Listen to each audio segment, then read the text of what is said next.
Okay guys, mambo vipi? Mambo ni fresh kabisa. Mambo ni fresh kabisa na tuko fiti sisi. So hapa niko na hii example hapa. Niko na hii example.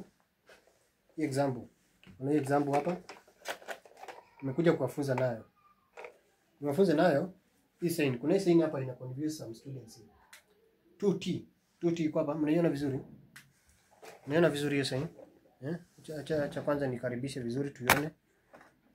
This one. Hii iko wapi?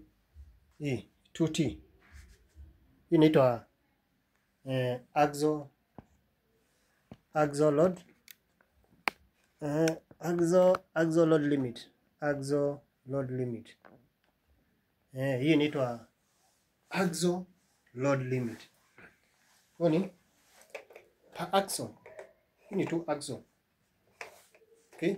Hii per axle ni moja. Hii nyingine hapa. Hiyo ni load limit 2T. Kwa sawa. Okay? Military police car, military police armed truck. So inamaanishanga hivyo. Per axle, 1 axle, 2 axle. 1 2. Sijui kama mko na any question about that one. Okay? Ukiwa na question nyingine unaweza niuliza. Comment hapo chini kwa comment section. Make sure umeniuliza hapo question ndio niweze kujibu kirahisi. Hizo ni zote.